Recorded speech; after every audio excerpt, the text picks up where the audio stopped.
A very warm welcome to you all on the online platform of Sri Karni Academy. Students, I am Shraddha Goyal, your English educator. So students, our academy provides you all an easy and smart learning platform. In our previous class, we have completed our topic which was active and passive voice. हमने सारे rules cover कर लिए, structures देख लिए, questions देख लिए. मैंने आपको बहुत सारे क्वेश्चंस करवाए हैं एंड आई होप आपको बहुत अच्छे से समझ में आए हैं. आपने उनका रिवीजन किया है और आपका भी मेरे साथ साथ टॉपिक कंप्लीट हो चुका है. आपने भी बहुत अच्छे से प्रिपरेशन की है, रिवीजन किया है, बहुत अच्छे से टॉपिक को समझा है. तो स्टूडेंट्स, आज बारी है हमारे टेस्ट की. मैंने आपको एक्सरसाइजेस साथ साथ करवाए थे.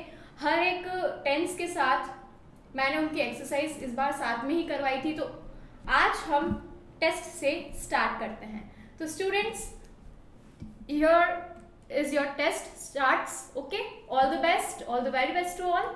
आप साथ साथ देखते रहिएगा, आप अपनी नोटबुक में आंसर लिखते रहिएगा और चेक कीजिएगा कि आपने कहाँ मिस्टेक की है. अपने स्कोर्स आप कमेंट बॉक्स में मेंशन सभी करेंगे, जिससे आपको भी पता चले और मुझे भी पता चले कि आपको कितना समझ में आया है. बढ़ते हैं फर्स्ट क्वेश्चन की ओर. An email through internet. देखिए स्टूडेंट्स, आपके दो तरह के क्वेश्चंस आ सकते हैं, जिसमें से फर्स्ट इज एमसीक्यूज टाइप, ठीक है ना, and second is change active voice into passive voice और change passive voice into active voice. उसमें वो आपने किया है, आपको एक सेंटेंस दे दिया जाता है जिसमें एक्टिव होता है, आपको उसको पैसिव में चेंज करना होता है. ये एमसीक्यूज है. MCQs means multiple choice question. आपको चॉइसेस दे रखी है, आपको उसमें से एक आंसर सिलेक्ट करना है. तो आप सोच रहे होंगे कि मैम इसमें कैसे पता चलेगा, ठीक है. तो स्टूडेंट्स, जैसे कि मैंने आपको बताया है कि हमारा हर एक टॉपिक किसी ना किसी अदर टॉपिक से कनेक्टेड रहता है. ग्रामर में हर एक टॉपिक किसी अदर टॉपिक से कनेक्टेड रहता है. तो आपको कैसे पता चलेगा? टेंस के थ्रू. आप सेंटेंस आइडेंटिफाई कीजिए कि जो आपका गिवन सेंटेंस है वो कौन से टेंस का है, ठीक है. फर्स्ट क्वेश्चन है हमारा, an email through internet. Email भेजा जाता है इंटरनेट के द्वारा. An email sent through the internet. तो is sent, are sent, am sent या वर सेंट. देखिए स्टूडेंट्स, जब भी आपको एमसीक्यूज मिलते हैं ना ग्रामर में, तो आपको ऑप्शन एलिमिनेट का मेथड अपनाना चाहिए. अगर आप इजीली आंसर देखते ही या तो पता चल जाता है, इफ आपको देखते ही नहीं पता चल रहा तो आप क्या करेंगे, आप ऑप्शंस एलिमिनेट का मेथड यूज करेंगे. ऑप्शन एलिमिनेट क्या होता है मैम? तो स्टूडेंट्स, ऑप्शन एलिमिनेट मतलब आप देखिए, एन ईमेल, ये क्या है? सिंगुलर है. ये क्या है स्टूडेंट? सिंगुलर है ना. तो हमें क्या चाहिए होगा? सिंगुलर वर्ब चाहिए होगी.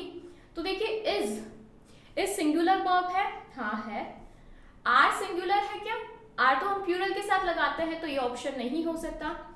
एम को मैम हम आई के साथ लगाते हैं, ये नहीं हो सकता. वर, ये हम प्लूरल के लिए लगाते हैं, तो ये नहीं हो सकता. तो हमारा ऑप्शन, हमारा आंसर क्या होगा? Is. An email is sent through internet. अब स्टूडेंट्स, आपका एक डाउट और होगा कि मैम अगर यहाँ वॉज सेंट होता तो हम क्या करते हैं? तो भी आप इसको ही टिक करते हैं. क्यों? क्योंकि जो आपका ये जो सेंटेंस दिया हुआ है, ये किस में है? ये प्रेजेंट को शो कर रहा है. जब सेंटेंस में पास्ट का वर्ड यूज नहीं होता, हमें नहीं पता चलता कि सेंटेंस पास्ट में है, ठीक है ना. या तो आपको पास्ट के वर्ड्स दिए गए होंगे जिससे आपको पता चले कि ये काम हो चुका है, या आप सेंटेंस इस तरह से बना होगा जो हमें बता रहा होगा कि ये काम हो चुका है, जिससे आपको पता चलेगा सेंटेंस पास्ट में है. अगर आपको पता नहीं चल रहा हो कि वो सेंटेंस पास्ट का है, तो आपको उसे प्रेजेंट का ही मानना है. तो ईमेल जो है इंटरनेट के थ्रू भेजा जाता है, ठीक है ना. तो इस सेंट आएगा. आप कहो कि मैम ऐसा भी तो हो सकता है कि ईमेल इंटरनेट के थ्रू भेजा गया, तो आपको बकायदा उस सेंटेंस में कोई पास्ट का हिंट दिया गया होता. नहीं दिया गया है, तो ये प्रेजेंट का है. क्लियर है स्टूडेंट्स? किसी तरह का कोई डाउट नहीं है. ये कैसा सेंटेंस है? ये हमारा सिंपल प्रेजेंट का सेंटेंस है. ठीक है। और सिंपल प्रेजेंट के सेंटेंस में स्टूडेंट्स इज सेंट आएगा। ओके, बढ़े नेक्स्ट की ओर। An art film in this theatre these days, देखो an art film shown, shown यानी दिखाना, तो एक थिएटर में इन दिनों, दिस डेज यानी इन दिनों क्या दिखाई जा रही है, आर्ट फिल्म दिखाई जा रही है। तो हम क्या कहेंगे, इन दिस थिएटर दीज डेज, हमारा हिंट क्या है, हमारा हिंट है दीज डेज, इन दिनों। तो इन दिनों क्या हो रहा है, दिखाई गई थी या दिखाई जा रही है, वो काम चल रहा है, दिखाई जा रही है। इन दिनों थिएटर में आर्ट फिल्म दिखाई जा रही है। तो हमारा आंसर क्या होगा स्टूडेंट्स, काम जारी है। मैंने आपको बताया था जब सेंटेंस में जारी है का सेंस आता है तो सेंटेंस होता है कंटिन्यूअस का। किसका होता है स्टूडेंट्स, कंटिन्यूअस का वो सेंटेंस होता है। और चल रहा है ये काम, तो ये प्रेजेंट को शो कर रहा है। अब स्टूडेंट्स आप मुझे बताएंगे कि प्रेजेंट कंटिन्यूअस के स्ट्रक्चर कैसे बनते हैं, साथ साथ लिखते हुए भी चलिएगा। आपने आई होप आंसर दे दिया होगा। इज आर एम कंटिन्यूअस है इसलिए बीइंग, और साथ में आएगा वर्ब की थर्ड फॉर्म। और ये कौन सा है, वॉज है क्या, वॉज है नहीं है। Has been shown, has been तो परफेक्ट को शो कर रहा है, ये परफेक्ट का नहीं, ये तो हमारा कंटिन्यूअस का सेंटेंस है। इज बीइंग शोन, तो एन आर्ट फिल्म सिंगुलर है, आर नहीं आएगा, क्या आएगा, इज आएगा। तो ये जो ऑप्शन है हमारा बिल्कुल सही है। मैं उम्मीद करती हूँ कि आप सभी का ये क्वेश्चन है वो करेक्ट रहा होगा। हैड बीन भी नहीं आएगा। ठीक है स्टूडेंट्स, बढ़ते हैं नेक्स्ट क्वेश्चन की ओर। Digital technology, digital technology have been introduced, is introduced, has been introduced या was introduced। देखिए स्टूडेंट्स, डिजिटल टेक्नोलॉजी हम कहेंगे कि इंट्रोड्यूस की गई, ठीक है ना। जो हम कहते हैं कि अभी अभी जो काम हुआ है उसके लिए हम क्या यूज करते हैं, डिजिटल टेक्नोलॉजी जो है वो इंट्रोड्यूस की गई। तो क्या है, डिजिटल टेक्नोलॉजी जो काम अभी अभी हुआ है उसके लिए हम यूज करते हैं हैज बीन इंट्रोड्यूस्ड। देखिए स्टूडेंट्स, हैव क्यों नहीं आएगा, क्योंकि ये प्लूरल नहीं है, सिंगुलर है, तो हैज आना चाहिए, इज आना चाहिए, वॉज आना चाहिए।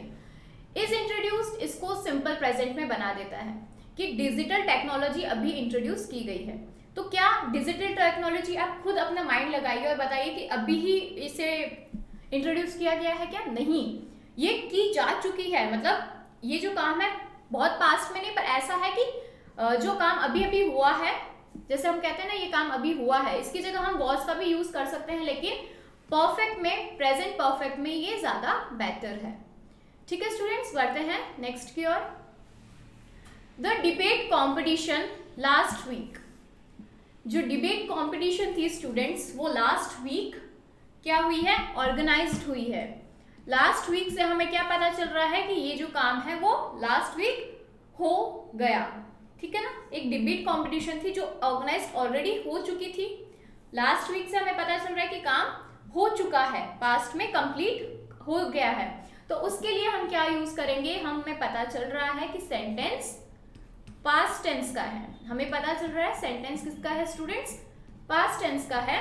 तो पास्ट टेंस में हम किसका यूज करते हैं, वॉज या वर का, और इसके साथ हम यूज करते हैं वर्ब की थर्ड फॉर्म। तो स्टूडेंट्स द डिबेट कंपटीशन, अब बताइए द डिबेट कंपटीशन के लिए क्या आएगा, वॉज आएगा या वर आएगा, वॉज आएगा, ठीक है। तो ये वर तो वैसे भी हट गया, ये हट गया, ये हट गया, ये रहा वॉज, और हमें यूज करनी है वर्ब की third form. Students answer correct है, बढ़ते हैं नेक्स्ट की ओर। स्कोर्स आप बताते जाइएगा students. The trainee technicians at that time, जल्दी जल्दी आंसर मार्क कीजिए students. The trainee technicians at that time trend, at that time से बताइए स्टूडेंट्स क्या मतलब है। दैट टाइम यानी उस समय ट्रेनी और टेक्नीशियंस को क्या किया जा रहा था, ट्रेन किया जा रहा था। तो हम उस समय की बात कर रहे हैं, अभी की बात नहीं कर रहे हैं, बीते हुए की बात, आने वाले की बात नहीं कर रहे हैं हम। एट दैट टाइम उस समय जो ट्रेनीज थे और जो टेक्नीशियंस थे उनको क्या किया जा रहा था, ट्रेन किया जा रहा था।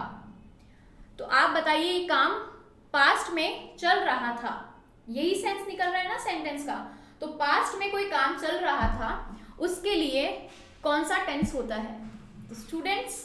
उसके लिए होता है पास्ट कंटिन्यूअस टेंस।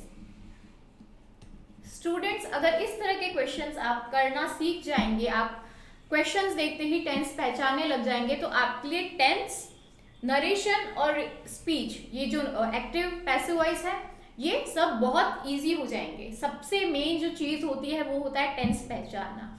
तो अगर आप इस तरह से टेंस पहचानने लग जाएंगे तो फिर आप समझ सकते हैं, आप खुद को ट्रस्ट कर सकते हैं कि आपका जो ग्रामर है, जो टेंसेस है, बहुत स्ट्रॉन्ग हो चुकी है।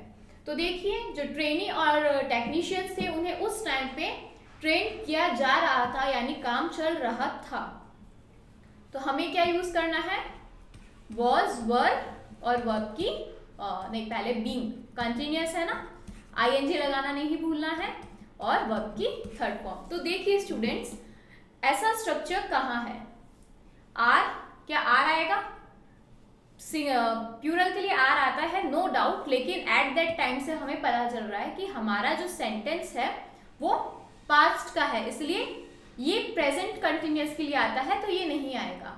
Had been trained past perfect है, have been trained present perfect है, और ये एकदम करेक्ट आंसर है। वर्ब क्यों आया है? Because trainee and technicians plural है, तो हम वर्ब का यूज करेंगे। Next, the dishes were washed. देखिए जो डिशेस थी, डिशेस का मतलब क्या होता है, डिश बनाते हैं वो वाली नहीं, डिशेस का मतलब है यहाँ बर्तन। बर्तन को धो दिया था कब? आफ्टर द फूड, फूड खाने के बाद में। तो जब आपने स्टूडेंट्स टेंस पढ़े थे तो आपने पढ़ा होगा कि इस तरह का सेंटेंस जो है, एक काम होने के बाद दूसरे काम का होना, ठीक है ना, वो कौन सा टेंस होता है? एक काम होने के बाद दूसरा काम होना, यानी जैसे आप कहो कि मेरे पहुंचने से पहले ही ट्रेन जा चुकी थी, या खाना खाने के बाद बर्तन धोए, मतलब एक काम होने के बाद या एक काम होने से पहले, ऐसा कुछ कि एक काम हुआ और उसके बाद दूसरा काम हुआ। तो वो कौन से सेंटेंसेस होते हैं? वो होते हैं स्टूडेंट्स पास्ट परफेक्ट के सेंटेंसेस। वो कौन से सेंटेंसेस होते हैं? वो होते हैं स्टूडेंट्स पास्ट परफेक्ट के सेंटेंसेस। तो और हम ये भी ऐसे भी पता कर सकते हैं कि ये देखिए स्टूडेंट्स, पास्ट को शो कर रहा है कि डिशेस वर वॉश्ड कब? आफ्टर द फूड, फूड खाने के बाद में, खाना खाने के बाद में बर्तन धोए गए। तो पहले जो काम हुआ वो होता है, आपने टेंसेस पढ़े होंगे ना, जो काम पहले होता है उसे हम पास्ट परफेक्ट में लिखते हैं, और जो काम बाद में होता है वो सिंपल पास्ट में लिखते हैं हम। तो पहले क्या हुआ? पहले खाना खाया गया, ठीक है, उसके बाद बर्तन धोए गए। ये आना चाहिए हमारा जो बाद में जो काम हुआ है, मतलब जो हमने पहले काम क्या किया, पहले हमने खाना खाया, तो जो काम पहले हुआ है वो होता है पास्ट परफेक्ट में। तो आप स्टूडेंट्स बताइए पास्ट परफेक्ट का स्ट्रक्चर क्या होगा? बता दिया होगा अभी तक तो आपने। ये है हमारा पास्ट परफेक्ट का स्ट्रक्चर। हैड आएगा, परफेक्ट है इसलिए बीन आएगा, और वर्ब की थर्ड फॉर्म आएगी। कोई डाउट नहीं है? बड़े नेक्स्ट की ओर। ये वाला स्टूडेंट अच्छा क्वेश्चन है, ध्यान रखिएगा, आपके टेंस में भी बहुत बार आता है परफेक्ट टेंस का, पास्ट परफेक्ट टेंस का ये क्वेश्चन, ठीक है ना, इस स्ट्रक्चर पे बेस्ड क्वेश्चन आते हैं। एन आईटीआई नेक्स्ट क्वेश्चन है हमारा। An ITI by him after passing the 10th class. देखिए क्या कह रहा है, ITI join by him, ITI join करेगा वो कब? 10th के एग्जाम्स को, 10th क्लास को पास करने के बाद वो ज्वाइन करेगा, ठीक है ना। क्या बता रहे हैं सेंटेंस में कि 10th पास करने के बाद वो ज्वाइन करेगा। तो बताइए स्टूडेंट्स सेंटेंस किस में है, कौन सा टेंस है हमारा? टेंस इज फ्यूचर टेंस, कि पहले तो 10th पास करेगा उसके बाद जाएगा ना, तो ये जो काम है वो इन फ्यूचर होगा। तो ये किसको शो कर रहा है? जो हमारा सेंटेंस है वो फ्यूचर को शो कर रहा है। तो देखिए स्टूडेंट्स, ये दोनों तो एलिमिनेट हो गए, ये दोनों पास्ट के सेंटेंस हैं, बचे ये दो सेंटेंसेस। तो अब आप बताएंगे कि शैल बी ज्वाइंट आएगा या विल बी ज्वाइंट आएगा। एंड ITI है, ठीक है ना, आई और वी के साथ शैल आता है, अदर के साथ विल आता है। तो हम ये थोड़ा सा नीचे हो गया, आप कंफ्यूज नहीं हो जाए, यहाँ विल बी ज्वाइंट, ठीक है ना। And ITI will be joint bye him after passing the 10th class. ये सेंटेंस है फ्यूचर का और हमने फ्यूचर टेंस यूज किया है। याद रखिएगा ये फ्यूचर टेंस के हेल्पिंग वर्ब के साथ साथ एक मॉडल भी है और मॉडल के साथ बी का यूज होता है। आया समझ में? बड़े आगे। Space tourism by 2030। Space tourism by 2030 यानी बाय 2030 यानी ये तो आपको पता चल गया ना 2030, अभी तो 2020 चल रही है, 10 साल बाद की बात हो रही है। तो क्या शो कर रहा है? फ्यूचर को शो कर रहा है। तो ये है हमारा फ्यूचर का सेंटेंस, ठीक है। तो हम क्या यूज करेंगे? Will have been undertaken, shall have been undertaken, will have undertaken और शैल हैव अंडरटेकन। तो स्टूडेंट्स आपको पता चल ही गया होगा आंसर क्या होगा। ये दोनों तो एलिमिनेट हो जाएंगे बिकॉज बीन का यूज हुआ ही नहीं है, ठीक है। और इन दोनों में से क्या आएगा? विल हैव बीन अंडरटेकन ये आएगा। क्यों? क्योंकि शैल नहीं आ सकता, आई और वी के साथ शैल आता है, बाकी के साथ हम विल का यूज करते हैं। तो यहाँ तक स्टूडेंट्स क्लियर है? आई होप आपने फुल मार्क्स स्कोर किए होंगे अभी तक। बढ़ते हैं नेक्स्ट की ओर। A licence before driving on the road. ये देखिए स्टूडेंट्स बहुत अच्छा क्वेश्चन है। ड्राइव करने से पहले हमारे पास क्या होना चाहिए? लाइसेंस होना चाहिए। ये है हमारा मॉडल। हमने मॉडल्स पढ़े हैं तो हम इंस्टेंटली बता सकते हैं कि इसमें कौन सा मॉडल आना चाहिए। तो ड्राइव करने से पहले लाइसेंस होना जरूरी है, आप इसके लिए बाध्य हैं, ठीक है ना। एक रूल है ये जिसको आपको फॉलो करना चाहिए। तो इसके लिए कौन सा मॉडल आएगा? जब हम बाध्य होते हैं किसी चीज को करने के लिए, वी शुड डू इट, तो शुड आएगा या मस्ट आएगा? मस्ट आएगा, क्योंकि शुड चाहिए को बताता है, लेकिन निश्चित रूप से चाहिए के लिए मस्ट का यूज होता है। तो अ लाइसेंस मस्ट बी ऑब्टेन्ड, ठीक है ना स्टूडेंट्स। मस्ट निश्चित रूप से चाहिए, बाध्य करता है हमें, इसलिए मस्ट आएगा। और मॉडल के बाद हमें बी और वर्ब की थर्ड फॉर्म यूज करनी है। याद रखना सिर्फ मॉडल्स में मॉडल के बाद वर्ब की फर्स्ट फॉर्म ओरिजिनल या बेस फॉर्म यूज होती है, लेकिन जब हम पैसिव में सेंटेंस बनाते हैं तो मॉडल के बाद हम बी यूज करते हैं, जिससे मॉडल के बाद फर्स्ट फॉर्म ही रहे। और हमारा जो रूल है कि हमें वर्ब की थर्ड फॉर्म चाहिए पैसिव वॉइस में, वो भी कंप्लीट हो सके। ठीक है स्टूडेंट्स, बढ़ते हैं नेक्स्ट की ओर। Hard work in the life, ये वापस स्टूडेंट मॉडल का ही रूल है, आप देखते ही पहचान गए होंगे। तो हार्डवर्क, लाइफ में हार्डवर्क क्या डन करना चाहिए, ठीक है। तो करना चाहिए के लिए हमें क्या, शायद, माइट, मे, माइट क्या है, शायद को शो करता है। शुड चाहिए को शो करता है। कैन पॉसिबिलिटी को शो करता है, ठीक है ना। कैन बी डन यानी पॉसिबिलिटी को शो करता है या आपकी एबिलिटी को शो करता है, ठीक है ना। वो डिपेंड करता है अकॉर्डिंग टू सेंटेंस। तो आप मुझे बताइए students, hard work might be done, hard work may be done, hard work should be done और hard work can be done. क्या आना चाहिए students? Yes, very good, should be done. Hard work should be done. Hard work हमारी life में, मतलब like जिंदगी में hard work किया जाना चाहिए, ठीक है।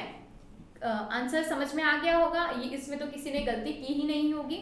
नेक्स्ट हम देखते हैं, a set of this new furniture to our office by Mewar furniture last year. देखिए सप्लाई किया गया है ये जो सेट है नया फर्नीचर का, सप्लाई टू आवर ऑफिस, हमारी ऑफिस में सप्लाई किया गया है। किसके द्वारा? मेवाड़ फर्नीचर द्वारा सप्लाई किया गया है। कब? लास्ट ईयर, पिछले साल की बात हो रही है कि पिछले साल ये जो मेवाड़ फर्नीचर है, इन्होंने हमारी ऑफिस में ये जो फर्नीचर का सेट है ये सप्लाई किया था। तो आप बताइए स्टूडेंट्स, कौन सा टेंस है ये? लास्ट ईयर की बात हो रही है, देखते ही बता दिया होगा कि मैम ये तो पास्ट की बात हो रही है सेंटेंस में। ठीक है, अब क्या आएगा? देखिए इस तो आएगा नहीं, आर भी नहीं आएगा, तो अब आपको बताना है वॉज या वर। वॉज या वर। देखिए स्टूडेंट्स, सब्जेक्ट वर्ब एग्रीमेंट हमने पढ़ा था, तब हमने देखा था कि कुछ एक वर्ड्स होते हैं जो हमेशा सिंगुलर में ही रहते हैं। तो अ set of this new furniture, word supplied नहीं होगा, क्या होगा? Was supplied. ठीक है ना स्टूडेंट्स, फर्नीचर के लिए वॉज आएगा, अ set of this new furniture was supplied. और फर्नीचर ऐसा वर्ड है जिसका प्लूरल नहीं होता, मतलब एस नहीं लगता इसमें, ये फर्नीचर का फर्नीचर ही रहता है। ठीक है स्टूडेंट्स, यहाँ आप ऐसे भी देख सकते हैं कि हम फर्नीचर के पूरे एक सेट की बात कर रहे हैं तो हम उसको एक ही मान सकते हैं। तो इस तरह से जो हेल्पिंग वर्ब है वर्ड नहीं आकर के आएगी, वॉज आएगी। क्लियर है? कोई डाउट नहीं है? बढ़ते हैं नेक्स्ट की ओर। स्कोर्स स्टूडेंट्स आप मेंशन करते रहिएगा। ठीक है, next is the daily newspaper the Rajasthan Ujala. Students ये थोड़ा सा कैपिटल में होना चाहिए था, ठीक है ना?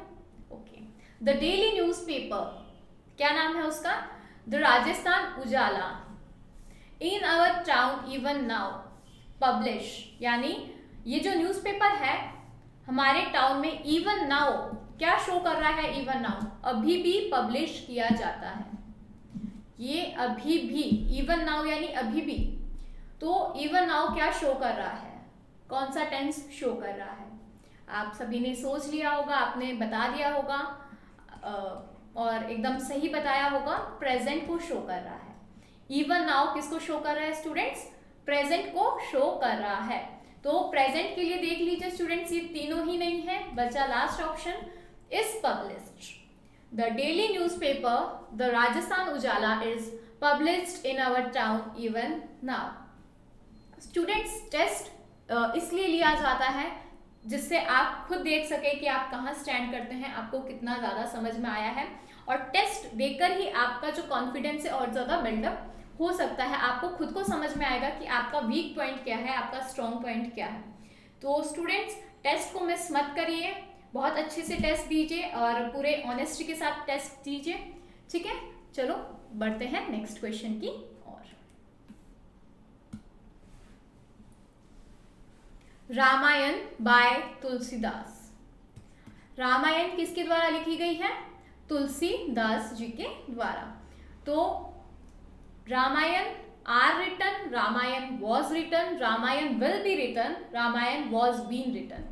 तो स्टूडेंट्स देखते हैं आंसर क्या होगा। आपने बता दिया होगा अभी तक। ऑप्शंस एलिमिनेट, एक बार आर रिटन और वॉज रिटन को रहने देते हैं। विल बी रिटन, तो रामायण लिखी जाएगी क्या तुलसीदास दास जी द्वारा? नहीं, ये तो लिखी जा चुकी थी, मतलब हो चुका ना ये काम। तो विल बी तो बिल्कुल नहीं आएगा। Was been written, was been written ये आएगा क्या स्टूडेंट्स? परफेक्ट में सेंटेंस आएगा क्या? एक काम होने के बाद दूसरा काम होना, ऐसा कुछ हमारा सेंटेंस बता रहा है? नहीं, तो ये भी नहीं आएगा। अब है कि रामायण वॉज रिटन या रामायण आर रिटन। तो देखिए स्टूडेंट्स, पहली बात तो रामायण के साथ आर आएगा नहीं, वैसे भी एलिमिनेट हो गया है। इज रिटन होता तो इज रिटन भी नहीं आता, क्योंकि रामायण जो है वो लिखी जा चुकी है, पास्ट है ये, तो ऑब्वियसली पास्ट टेंस के लिए हम यूज करेंगे वॉज रिटन का। तो स्टूडेंट्स ये कौन सा टेंस है? ये है हमारा पास्ट टेंस का sentence, Ramayan was written by Tulsidas. देखिए अगर आपको नहीं समझ में आता तो ये आपको पैसिव में दिया है, आप इसका एक्टिव भी बनाकर देख सकते हैं। मैंने जितने भी अभी क्वेश्चंस आपको करवाए हैं, आप उन क्वेश्चंस का ये टेस्ट देने के बाद उन सेंटेंसेस को एक्टिव में बनाने का ट्राई कीजिए और 100% आप वो कर लेंगे बिना किसी मिस्टेक के। कहीं डाउट हो तो आप पूछना मुझसे, क्योंकि पैसिव में पैसिव के सेंटेंसेस हैं उनके एक्टिव जरूर बनेंगे, कोई डाउट नहीं है। एक्टिव के तो फिर भी ऐसे केसेस होते हैं जो पैसिव में नहीं बनते, जरूरी नहीं है हर एक्टिव पैसिव में चेंज हो, लेकिन जो पैसिव के सेंटेंसेस है वो एक्टिव में चेंज होते ही हैं। तो आप इन सेंटेंसेस को एक्टिव में चेंज करना, जिससे आप जो है और ज़्यादा अच्छे से समझ पाएंगे। मैं इसको चेंज करके बताती हूँ।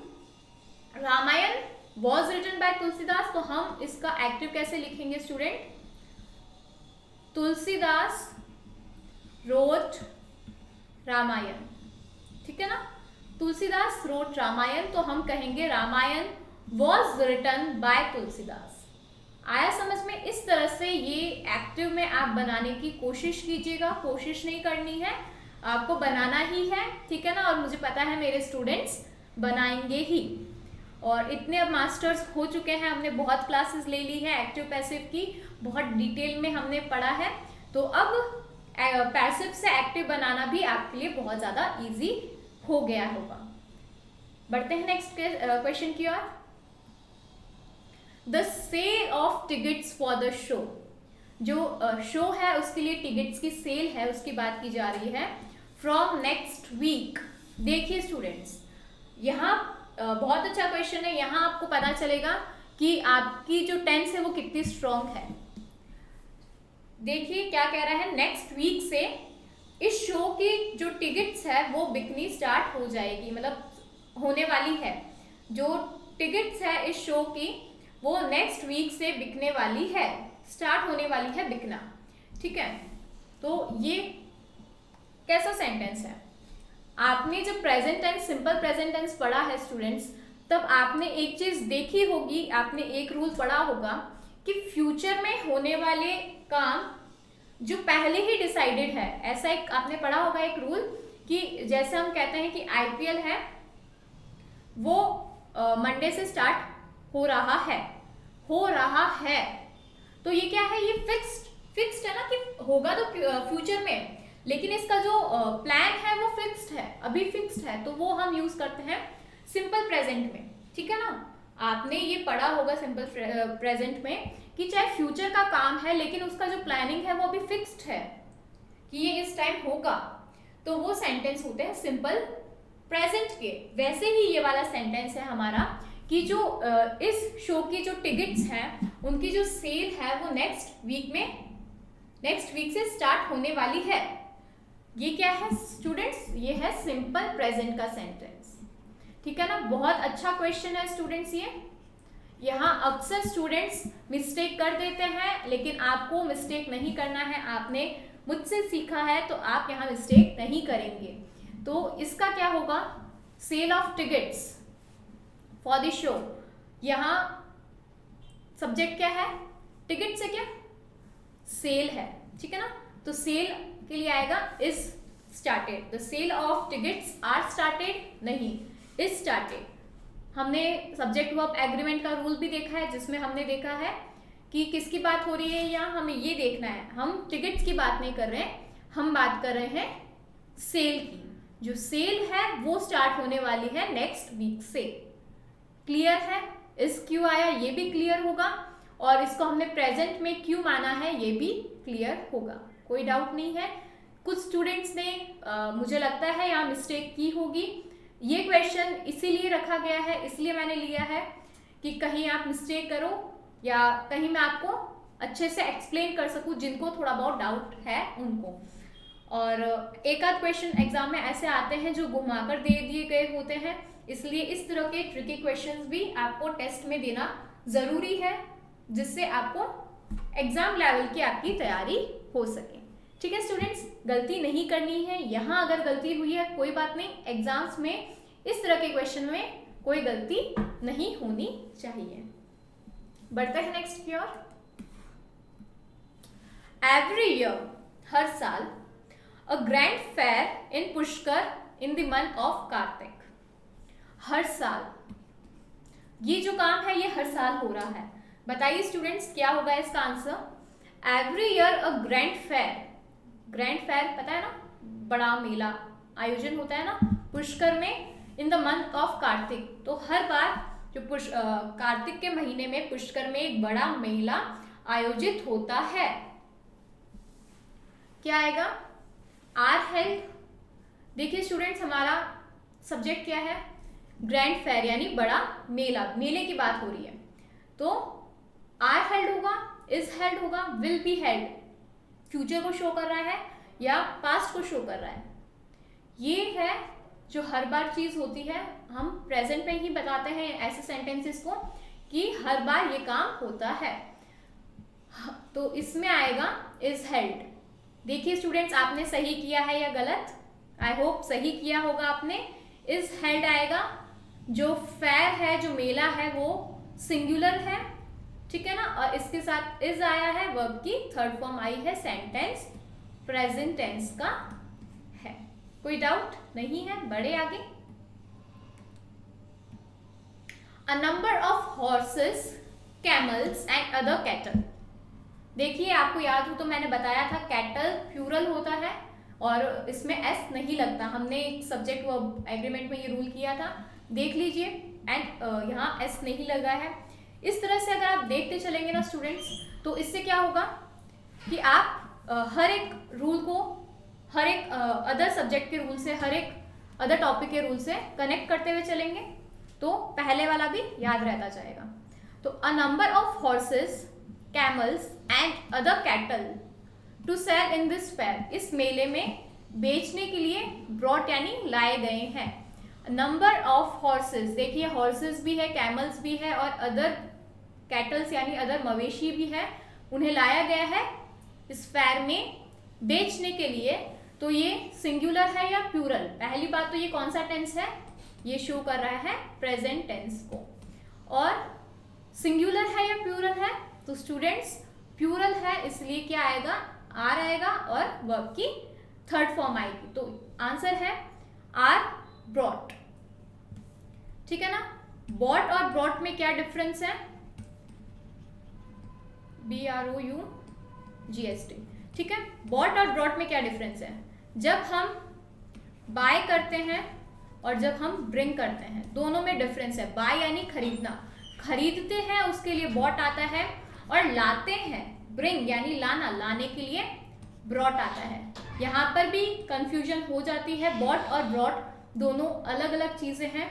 यहाँ लाई जाती है इस मेले में बेचने के लिए, कई सारे घोड़े हैं, ऊंट है और अदर मवेशी जो है, अदर कैटल्स है, उनको लाया जाता है बेचने के लिए, तो आएगा आर ब्रॉट, ठीक है। बढ़ते हैं नेक्स्ट की ओर।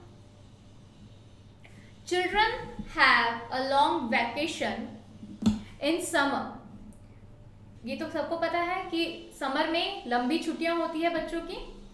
चिल्ड्रन प्लूरल है, ठीक है ना। So they for sightseeing by parents, caring यानी उन्हें ले जाया जाता है, साइट सीइंग यानी पेरेंट्स के द्वारा घुमाने के लिए। तो बच्चों, समर में बच्चों की लंबी छुट्टियां होती है, इसलिए पेरेंट्स द्वारा उन्हें घुमाने लेकर जाया जाता है। क्या होगा इसका आंसर, देखिए हैड कैरिड, क्या ये सही है, ये तो वैसे भी हमारे स्ट्रक्चर वाइज भी सही नहीं है। क्यों, क्योंकि अगर हैड है तो हमें इसके साथ बीन चाहिए ना, नहीं है तो ये वैसे भी गलत है। हैव कैरिड, इसमें भी बीन नहीं है, ये भी हमारा स्ट्रक्चर गलत है। वर आएगा या आर आएगा, समर वैकेशंस में पेरेंट्स जो है बच्चों को लेकर जाते हैं, ये चीज है, हर बार होती है, हर बार वैकेशंस आते हैं, हर बार बच्चे घूमने जाते हैं, ठीक है ना। तो ये सेंटेंस कैसा है, प्रेजेंट को शो करता है, ये सेंटेंस प्रेजेंट को शो करता है और इसलिए यहाँ आएगा आर कैरेट।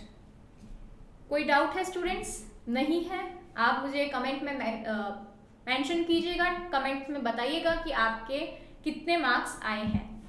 बढ़ते हैं नेक्स्ट क्वेश्चन की ओर। We know that poems these days by you, हम जानते हैं कि poems these days यानी इन दिनों, by you तुम्हारे द्वारा कंपोज की जा रही है। कंपोज पता है क्या होती है, इन दिनों किसको शो कर रहा है, इन दिनों शो कर रहा है प्रेजेंट को, ठीक है। तो क्या सेंटेंस बना, We know that poems these days by you, कि हम जानते हैं इन दिनों तुम्हारे द्वारा पोएम्स कंपोज की जा रही है, ठीक है ना। यानी ये जो काम है इन दिनों चल रहा है, तो ये कैसा सेंटेंस है, चल रहा है, तो ये है कंटिन्यूअस का सेंटेंस। ठीक है, तो आप बताइए आंसर क्या होगा, इसका आंसर क्या होगा प्रेजेंट कंटिन्यूअस के अकॉर्डिंग। ये भी प्रेजेंट कंटिन्यूअस का नहीं है और ये भी नहीं है, इज आएगा या आर आएगा। ठीक है, आर आएगा या इज आएगा। तो स्टूडेंट्स पोयम्स है, पोयम्स प्लूरल है, प्लूरल वर्ब का यूज होगा आर बीइंग कंपोज्ड। सबसे पहले जो हमें देखना है वो हमें टेंस ही देखनी है कि हमारा सेंटेंस का टेंस कौन सा है।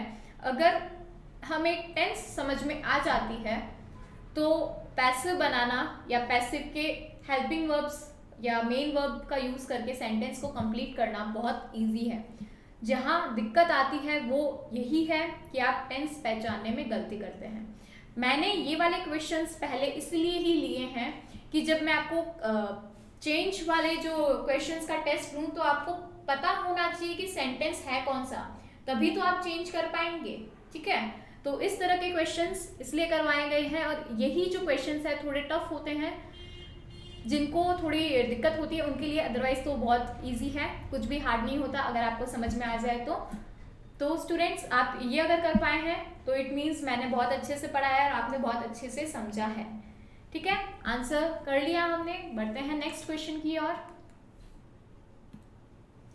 I am from rural area, I am from rural area yet, फिर भी रूरल एरिया से हूं फिर भी इंग्लिश बाय मी, फिर भी सीखना, लर्न यानी इंग्लिश मैंने, फिर भी मैंने इंग्लिश सीखी है। I am from rural area, मैं रूरल एरिया से हूँ फिर भी English has learned by me, have been learned by me, has been या हैड बीन, क्या आएगा। देखिए स्टूडेंट्स फर्स्ट तो वैसे भी कट हो गया, उसके अलावा क्या आना चाहिए, हैज़, हैव या हैड, प्रेजेंट या पास्ट। ऑब्वियसली प्रेजेंट आना चाहिए, क्यों, यहाँ प्रेजेंट को ही शो कर रहा है कि मैं रूरल एरिया से हूँ फिर भी मैंने इंग्लिश सीखी है, तो येट इंग्लिश, इंग्लिश है, हैज या हैड, हैज बीन, क्या आएगा, हैज बीन, इंग्लिश सिंगुलर है, क्या आएगा, has been learn by me. Next, he was not present, वो प्रेजेंट नहीं था, बट द क्लासेस, लेकिन क्लासेस जो है हुई थी। अब ऐसा होता है ना, एक स्टूडेंट नहीं हो तो क्या उसके नहीं होने की वजह से क्लासेस रुकती है, नहीं, वही यहाँ कहा गया है कि वो प्रेजेंट नहीं था फिर भी क्लासेस हुई। वॉज से हमें पता चल रहा है सेंटेंस हमारा पास्ट का है, बट द क्लासेस क्या आएगा, वॉज है या वर हैड, मतलब पास्ट का है तो पास्ट ही आएगा। पास्ट में भी वॉज यूज करना है या वर, ये वाले तो दोनों ही नहीं आएंगे। तो आप बताइए स्टूडेंट, वॉज यूज होगा या वर यूज होगा। क्लासेस देखिए, क्लासेस क्या है, प्लूरल है, और प्लूरल है इसलिए क्या यूज होना चाहिए, इसलिए यूज होना चाहिए वर। तो but the classes were held, ठीक है, वो प्रेजेंट नहीं था फिर भी जो क्लासेस है वो हुई थी। क्लियर है, कोई डाउट नहीं है, बढ़ते हैं नेक्स्ट की ओर। द एग्जामिनेशन वॉज नियर, जो एग्जाम्स थे वो पास में थे, ठीक है ना, थे, was. So the extra classes by the subject teachers those days, उन दिनों। बताइए स्टूडेंट्स क्या आंसर होगा, हिंट आपको मिल ही गया होगा क्वेश्चन में, तो आप बताइए इसका आंसर क्या होगा। Examination was near so the extra classes by the subject teachers those days, exams पास में थी इसलिए उन दिनों सब्जेक्ट टीचर्स द्वारा एक्स्ट्रा क्लासेस ली गई। पास्ट का सेंटेंस है, ली जा रही थी, ठीक है ना, उन दिनों ली जा रही थी, वो काम उन दिनों चल रहा था, जब एग्जाम्स थी उन दिनों, तो ये काम चल रहा था और पास्ट में चल रहा था, इससे हमें पता चलता है सेंटेंस पास्ट कंटिन्यूअस का है। आपने पहचान लिया होगा स्टूडेंट्स, आपने आंसर मार्क कर दिया होगा, एंड आई होप आपने करेक्ट आंसर ही मार्क किया होगा।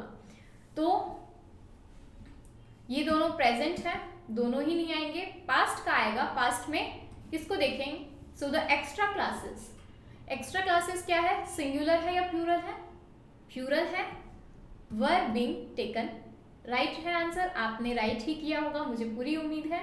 बढ़ते हैं नेक्स्ट की ओर। Necessary warnings before the storm came, storm आने से पहले जो नेसेसरी वार्निंग्स थी वो दी गई थी, ठीक है ना, दी गई थी, एक काम होने से पहले, मतलब स्टॉर्म आने से पहले ये काम हो गया था, वार्निंग्स है वो दे दी गई थी। तो पहले क्या हुआ, पहले वार्निंग्स दी गई, उसके बाद स्टॉर्म आया। तो जो काम पहले हो जाता है वो होता है कौन सा, बता दिया होगा आपने तो आंसर, पास्ट परफेक्ट का, ठीक है ना, जो काम पहले होता है वो होता है पास्ट परफेक्ट का। तो हमारा जो आंसर है ब्लैंक में वो कौन सा होना चाहिए, वो होना चाहिए पास्ट परफेक्ट। तो आप बताइए स्टूडेंट्स, पास्ट परफेक्ट का सेंटेंस कौन सा है, आपने बता दिया होगा।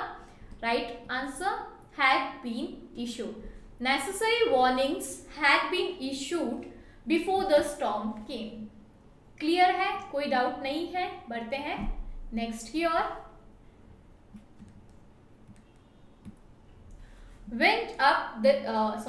wind up this session here, wind up यानी खत्म कर देना, कि इस सेशन को यहीं कंप्लीट करते हैं, and the rest of the work tomorrow, आज का सेशन यहीं खत्म करते हैं, बाकी का जो काम है वो कल करेंगे। क्वेश्चन है, मैं वाइंड अप नहीं कर रही हूं, अभी आपका टेस्ट चल रहा है। तो wind up this session here and rest of the work tomorrow, कल करेंगे, फ्यूचर को बता रहे हैं ना कि कल करेंगे। तो ये क्या है, shall be done, will be done, has been done और हैव बीन डन। क्या आना चाहिए students, rest of the work, shall be या विल बी, ये दोनों तो वैसे भी नहीं आएंगे, ठीक है, ये दोनों तो वैसे भी नहीं आएंगे, आपको शैल बी और विल बी में से चूज करना है, आंसर होगा विल बी डन। कोई डाउट नहीं है, बढ़े नेक्स्ट की ओर। स्टूडेंट्स आज इतना ही, बाकी के जो क्वेश्चंस हैं हमारे चेंज वाले, change active into passive, change passive into active, वो हम उनका टेस्ट मैं आपके नेक्स्ट वीडियो में लूंगी, नेक्स्ट क्लास में लूंगी। आज आपने क्या स्कोर किया है आप मुझे कमेंट सेक्शन में ज़रूर बताइएगा। 22 में से 22 किन स्टूडेंट्स ने किए हैं आप बताइएगा, और कहाँ जिन स्टूडेंट्स की मिस्टेक हुई है, स्कोर कम आया है या कहीं भी उन्होंने कोई मिस्टेक की है, तो वो भी आप कमेंट सेक्शन में मेंशन कीजिएगा। आपको ये टेस्ट क्लास कैसी लगी बताइएगा, अच्छी लगी है लाइक कीजिएगा, शेयर कीजिएगा, डाउट्स हो कमेंट सेक्शन में मेंशन कीजिएगा। Keep studying, keep revising, stay tuned with us. Till then, thank you and have a nice day.